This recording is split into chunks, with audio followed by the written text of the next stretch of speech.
ಸ್ವಲ್ಪ ಇಲ್ಲಿ ಗಮನ ಕೊಟ್ಟು ಕೇಳು. ನೀನು ಇಷ್ಟು ದಿನ ಮಾಡುತ್ತಿದ್ದ ಎಲ್ಲ ಟೈಮ್ ಪಾಸ್ ಹ್ಯಾಬಿಟ್ಗಳನ್ನು ನಿಲ್ಲಿಸಿ ಬಿಡು. ಮನಸ್ಸನ್ನ ಒಂದು ಕಡೆ ಕೇಂದ್ರೀಕರಿಸು. ಏಕೆಂದರೆ ನೀನು ಈಗ ಹಿಂದೆ ಇದ್ದಂತೆ ಇರಬಾರದು. ನಿನ್ನನ್ನು ನೀನು ಈಗ ಬದಲಾಯಿಸಿಕೊಳ್ಳಬೇಕು. ಈ ಕ್ಷಣದಲ್ಲಿ ನೀನು ನಿನ್ನನ್ನೇ ಪ್ರಶ್ನಿಸಿಕೊಳ್ಳುವ ಕ್ಷಣ. ಅದು ನಾನು ಹೀಗೆ ಇರಬೇಕಾ? ನಾನು ಇಷ್ಟು ಚಿಕ್ಕ ಕನಸಿಗೆ ಸೀಮಿತನಾಗಬೇಕಾ? ಈಗ ಈ ನನ್ನ ಮಾತುಗಳನ್ನ ಸರಿಯಾಗಿ ಕೇಳು. ನೀನು ಖಂಡಿತ ಬದಲಾಗುವೆ ಗೆಳೆಯ. ನೀನು ದುಡಿಯುತ್ತಿರುವೆ, ಆದರೆ ಒಂದು ದಿಕ್ಕಿಲ್ಲ. ನೀನು ಓದುತ್ತೀಯ, ಆದರೆ ಗುರಿ ಸ್ಪಷ್ಟವಿಲ್ಲ. ನೀನು ಕನಸು ಕಾಣ್ತೀಯ, ಆದರೆ ಸರಿಯಾಗಿ ನೀನು ಇನ್ನೂ ಸಿದ್ಧನಾಗಿಲ್ಲ. ಗೆಳೆಯ, ನಿನ್ನ ಸಮಸ್ಯೆ ಸೋಮಾರಿತನವಲ್ಲ. ನಿನ್ನ ಸಮಸ್ಯೆ ಏನೆಂದರೆ ಅದು ನಿರ್ಲಕ್ಷ್ಯವಾಗಿದೆ.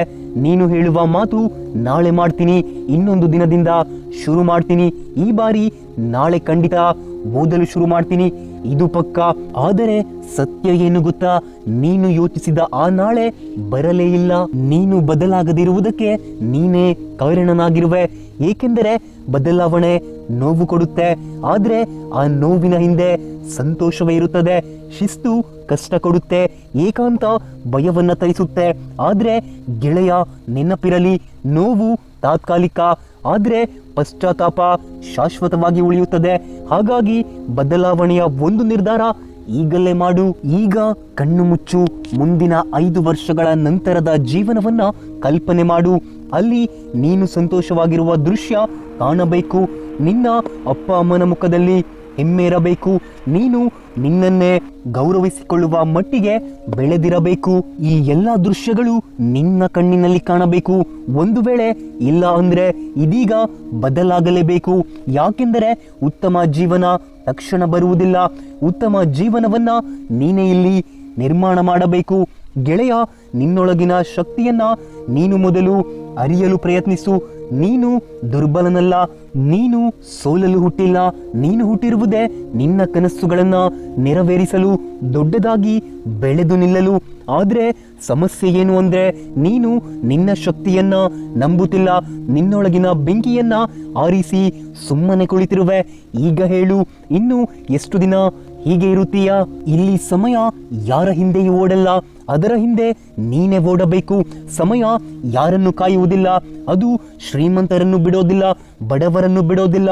ಇಂದು ನೀನು ಕಳೆದುಕೊಂಡ ಒಂದು ದಿನ ನಾಳೆ ನಿನ್ನ ಜೀವನದ ಒಂದು ಅವಕಾಶವನ್ನೇ ನಾಶ ಮಾಡುತ್ತದೆ. ಒಮ್ಮೆ ಯೋಚಿಸು, ನೀನು ಇವತ್ತು ಇಂದು ಓದಿಲ್ಲ ಅಂದ್ರೆ ನಾಳೆ ನೀನು ಯಾರ ಮುಂದೆ ನಿಲ್ಲಬೇಕಾಗುತ್ತೆ ಅಂತ. ಸಮಯವನ್ನ ಎಂದಿಗೂ ಕೊಲ್ಲಬೇಡ. ಇದೀಗ ಸರಿಯಾಗಿ ಕೇಳು. ನಾಳೆಯಿಂದ ಅಲ್ಲ, ಮುಂದಿನ ತಿಂಗಳಿಂದ ಅಲ್ಲ, ಮುಂದಿನ ವರ್ಷದಿಂದ ಅಲ್ಲ, ಈ ದಿನ, ಈ ಕ್ಷಣ ಹಾಗೂ ಈ ದಿನದಿಂದಲೇ ಚಿಕ್ಕ ಹೆಜ್ಜೆ ಹಾಕು. ದಿನಕ್ಕೆ ಒಂದಿಷ್ಟು ಸಮಯ ನಿನ್ನ ಗುರಿಯತ್ತ ಫೋಕಸ್ ಮಾಡು. ಫೋನನ್ನ ದೂರ ಬಿಡು. ಕನ್ಸಿಸ್ಟೆನ್ಸಿ ಇದ್ದರೆ ಮೋಟಿವೇಶನ್ ಯಾವತ್ತೂ ಕಡಿಮೆ ಆಗಲ್ಲ.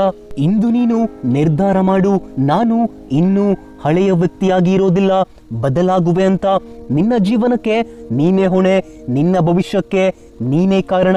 ಕಷ್ಟದ ದಿನಗಳನ್ನ ನೆನಪಿಸಿಕೊಂಡು ಮುಂದೆ ಹೆಜ್ಜೆ ಹಾಕು. ಇಷ್ಟು ಮಾತುಗಳನ್ನ ಕೇಳಿದ ಮೇಲೆ ಗೆಳೆಯ, ಮತ್ತೆ ಸುಮ್ಮನೆ ಕೂರಬೇಡ, ಬದಲಾಗು. ನೀನು ಖಂಡಿತ ಬದಲಾಗಬಲ್ಲೆ, ನೀನು ಗೆಲ್ಲಬಲ್ಲೆ, ನೀನು ಗುರಿ ಮುಟ್ಟಬಲ್ಲೆ.